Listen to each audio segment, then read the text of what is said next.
Assalamualaikum warahmatullahi wabarakatuh. Ketemu lagi di channel Pramtos. Kali ini kita akan bahas tentang produk kreatif dan kewirausahaan KD ya, kompetensi dasar 3.5 mengenai menganalisis proses kerja pembuatan prototipe produk barang dan jasa. Nah, saya harap silahkan simak materinya baik-baik nanti supaya tersampaikan ya. Next. Nah, produk kreatif dan kewirausahaan. Apa sih produk itu? Nah, produk itu merupakan segala sesuatu yang dapat ditawarkan produsen ya atau penjual untuk diperhatikan, diminta, dicari, dibeli, digunakan, atau dikonsumsi sebagai pemenuhan kebutuhan atau keinginan seseorang. Kalau lebih luas lagi, ruang lingkupnya yaitu pasar. Nah, apa aja sih kategori produk itu? Produk itu bisa dibagi dua menjadi, yang pertama ialah ada barang, yang kedua ada jasa. Nah, pengertian dari barang yaitu produk dengan wujud fisik yang menjadikannya bisa dilihat, dirasa, disentuh, dipegang, dan mendapat perlakuan secara fisik. Artinya apa? Bisa dibawa kemana-mana, bisa disimpan, dan lain sebagainya. Nah, itu yang dimaksud dengan mendapat perlakuan secara fisik. Adapun jasa, pengertiannya ialah setiap kegiatan atau manfaat yang ditawarkan oleh suatu pihak ke pihak yang lain pada dasarnya tidak berwujud tapi bisa dirasakan ya, serta tidak menghasilkan suatu kepemilikan, yaitu tidak tampak gitu ya. Gitu. Nah, selanjutnya nih, proses pembuatan produk ya. Perlu diperhatikan desain produksi, susunan langkah, urutan atau skema proses produksi dari awal sampai produk jadi. Kurang lebih susunannya seperti ini ya. Nah, ini dari pengusaha. Lalu di sini pengusaha mencari bahan baku. Nah, dalam mencari bahan baku, pengusaha wajib mempertimbangkan jarak dan sumber bahan baku di lokasi perusahaan. Kalau bahan bakunya jauh, otomatis lebih memberatkan kepada ongkos produksi gitu ya. Nah, selanjutnya kalau bahan bakunya sudah mantap, jangan dulu langsung produksi, tetapi pertimbangkan dulu. Yang selanjutnya ialah penentuan model produk. Ya, tentukan dulu modelnya seperti apa, bahas dengan tim, lalu setelah dibahas cari kata mufakat dan buatlah selanjutnya ialah membuat contoh produk atau membuat prototipe. Nah, perlu diperhatikan dalam membuat prototipe atau skema alur pembuatan produk ya. Yang pertama ialah jenis produknya apa, lalu metode pembuatannya kayak gimana. Yang ketiga, tenaga kerjanya pada handal ya, harus sesuai standar, punya pengalaman, punya sertifikat, pernah pelatihan, dan lain sebagainya. Lalu alat-alat untuk menunjang pembuatan produk tersebut. Yang keempat, perhatikan waktu produksi juga antara pesanan dan waktu pembuatan. Yang kelima ialah perhatikan juga modal, ya, sisi keuangan. Dan yang keenam, urutan proses. Jangan sampai ada kesalahan urutan proses sehingga nanti bisa fatal ya, terjadi kesalahan pada produk. Nah, jika bahan baku dan prototipe sudah sesuai, maka silahkan ya produksi massal gitu ya. Setelah produksi massal atau buat dalam jumlah banyak, silahkan buat survei kepada konsumen, minta masukan, dan jika ada umpan balik dari konsumen, segera tindak lanjuti.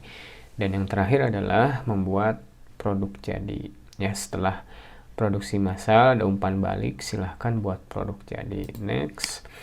Nah, selanjutnya ialah proses kerja pembuatan prototipe produk. Nah, prototipe dalam bahasa Inggris ya disebut prototype atau juga bisa purwarupa. Artinya apa?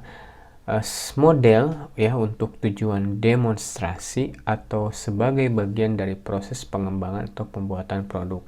Jadi intinya mah begini, kalau mau buat produk ya, buat dulu contohnya, buat dulu yang istilahnya mah bukan untuk dijual gitu, buat yang bisa dirusak, atau misalkan contoh dulu lah, silahkan buat contoh dulu. Nah, itu yang namanya prototype. Adapun tujuan dari pembuatan prototipe ini adalah sebagai penguji daya tahan suatu produk yang akan dibuat. Nah, motor yang kita pakai saat ini pasti itu sudah diuji beberapa kali melalui tahapan-tahapan. Nah, itulah yang disebut prototype. Kenapa? Penjual atau produsen tidak ingin rugi ya ketika produk tersebut sudah sampai ke konsumen, konsumen komplain yang akhirnya menjatuhkan brand ya atau produk tersebut gitu. Nah, setelah daya tahan atau diuji ya kuat, bagus, maka muncul kesimpulan dari produk yang kita buat, yaitu memiliki kelemahan dan keunggulan. Nah, produk yang sudah final di bagian prototype akan diproduksi massal dan menjadi produk jadi. Maka produk yang dibuat harus memiliki data kelemahan dan keunggulan dari produk yang dibuat gitu ya. Ini misalkan ini buat komputer, apa kelemahannya, keunggulannya apa gitu ya. Tetapi kelemahan jangan sampai dipromosikan atau diberitahukan kepada konsumen, tetapi kalau keunggulan silahkan untuk jadikan branding perusahaan gitu ya. Nah, yang selanjutnya ialah silahkan analisis selama pembuatan atau kegiatan prototype ya, pertimbangkan 4 faktor berikut. Di antaranya yaitu dimensi representasi, yaitu bagian bentuk. Silahkan bentuknya dibahas. Yang kedua, dimensi presisi, yaitu tingkat ketelitian pembuatan produk. Nah, artinya apa? Ini tentu misalnya buat laptop sama buat PC itu tingkat ketelitiannya beda. Ya, tingkat kehati-hatiannya sangat jauh berbeda. Gitu, mungkin untuk pembuatan laptop lebih tinggi tingkat ketelitiannya dibandingkan pembuatan PC, atau bahkan sebaliknya. Dan poin yang ketiga ialah dimensi interaktif, yaitu hubungan prototype dengan konsumen.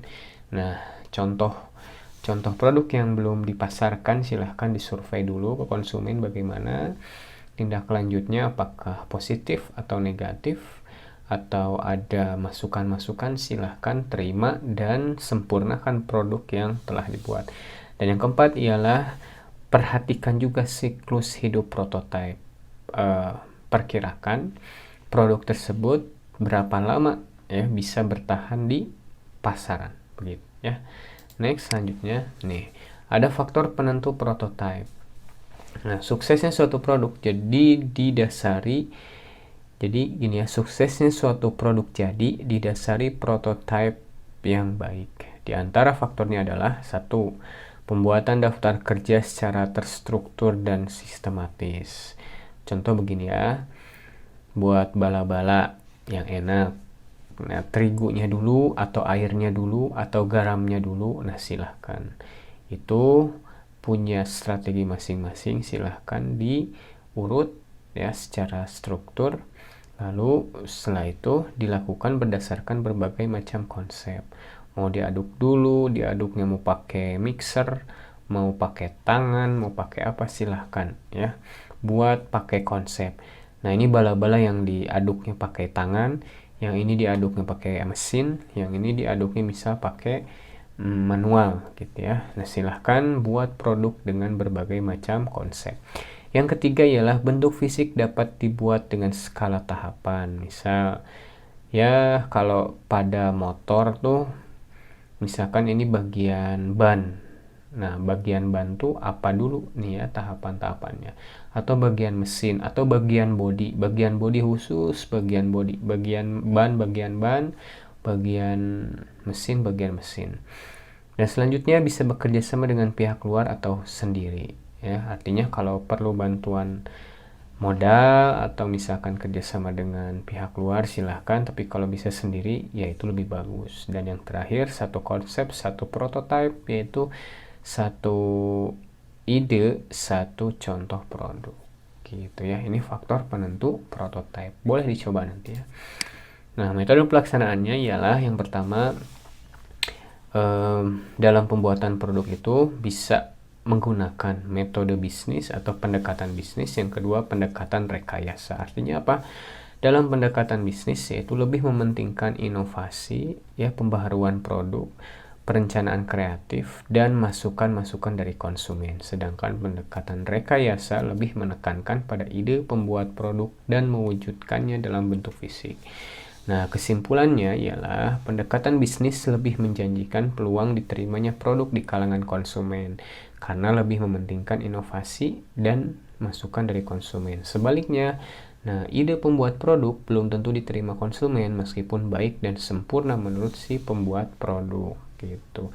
Mungkin BlackBerry ya saat ini tuh waktu itu paling bagus di mata pemiliknya. Tetapi setelah ada Android dan BlackBerry tidak mau berinovasi ya pada waktu itu, maka kalahlah pamornya di masyarakat, sehingga BlackBerry mungkin tertinggal dan sekarang lebih eksisnya Android gitu. Next, nah ini yang selanjutnya adalah tahapan prototype. Nah, silahkan. 1. Tahapan pengulangan desain. Pada proses ini, wirausahawan membuat bentuk, fungsi, dan cara membuat produknya. Tahap yang kedua, tahap engineering. Setelah ada desain beberapa, silahkan membuat survei dan terima masukan-masukan dari konsumen. Setelah ada umpan balik, silahkan tindak lanjuti. Dan yang ketiga ialah pada fase ini, kalau sudah fix mantap produknya, sudah terima masukan-masukan dari customer, dan survei yang dilakukan, lalu uji coba lagi. Nah, maka pada fase ini ialah silahkan sudah ada produk jadinya, lalu silahkan produksi. Nah, wirausahawan harus bisa menemukan vendor agar produk yang dibuat bisa lebih berkembang. Nah, mungkin itu saja sahabat, mudah-mudahan ilmu tentang materi menganalisis proses kerja pembuatan prototipe produk barang dan jasa bisa bermanfaat buat teman-teman semua. Jangan lupa di like, share, and subscribe ya. Assalamualaikum warahmatullahi wabarakatuh.